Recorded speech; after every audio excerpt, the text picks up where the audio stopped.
ప్రకాశం జిల్లా ఒంగోలు సమీపంలో school bus ప్రమాదానికి గురి అయింది.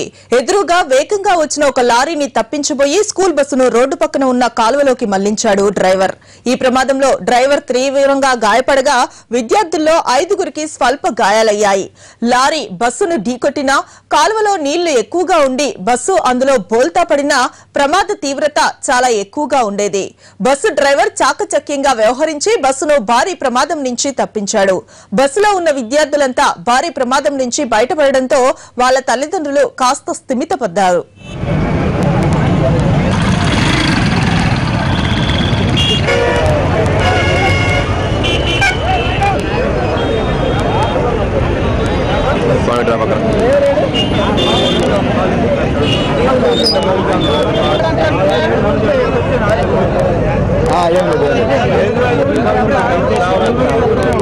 పిల్లలకేం కాలేదా?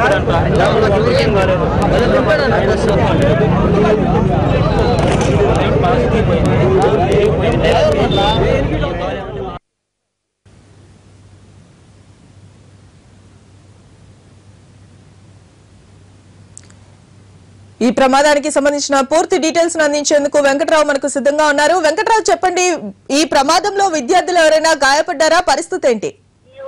మమతా, ప్రకాశం జిల్లా ఒంగోలు సమీపంలో ప్రైవేట్ స్కూల్ బస్ కి త్రుట్లో ఘోర ప్రమాదం తప్పింది. త్రావుగుంట వైపు నుంచి ఒంగోలుకి స్కూల్ పిల్లల్ని తీసుకొస్తున్న సమయంలో ఒక్కసారిగా ఎదురుగా వచ్చిన లారీని తప్పించే క్రమంలో స్కూల్ బస్సు రోడ్డు పక్కనే ఉన్న నీటి కాలంలో దూసుకెళ్లింది. అయితే ఈ ప్రమాదంలో బస్సు డ్రైవర్ కి గాయాలయ్యాయి. అదేవిధంగా బస్సులో అప్పటికే 40 మంది విద్యార్థులు ఉన్నారు. వీళ్ళు 5 విద్యార్థులకు స్వల్ప గాయాలయ్యాయి. గాయపడిన విద్యార్థులందరినీ కూడా స్థానికులు అప్రమత్తమై వెంటనే ఒంగోలు రిమ్స్ హాస్పిటల్కి తరలించారు. ప్రస్తుతం వీళ్ళందరికీ అక్కడ చికిత్స అందిస్తున్నారు. అదేవిధంగా బస్సు డ్రైవర్ కూడా అక్కడే ప్రథమ చికిత్స అందిస్తున్నారు. అయితే ప్రధానంగా చూస్తే జాతీయ రహదారిపై లారీ డ్రైవర్ అతివేగంగా ఒకసారిగా స్కూల్ బస్ కి అడ్డు రావడంతో అదేవిధంగా లారీ ఎదురు వచ్చిన క్రమంలోనే స్కూల్ బస్సు కూడా వేగం తక్కువగా ఉండటంతో ఘోర ప్రమాదం తప్పిందని చెప్పవచ్చు. అయితే స్కూల్ బస్సు వేగం ఎక్కువగా ఉన్నట్టయితే లారీని ఢీకొట్టే ప్రమాదం ఉందని కూడా స్థానికులు ప్రత్యక్ష సాక్షులు చెప్తున్నారు. అయితే ఘటనకు సంబంధించి కేసు నమోదు చేసిన పోలీసులు దర్యాప్తు చేస్తున్నారు. మమతా.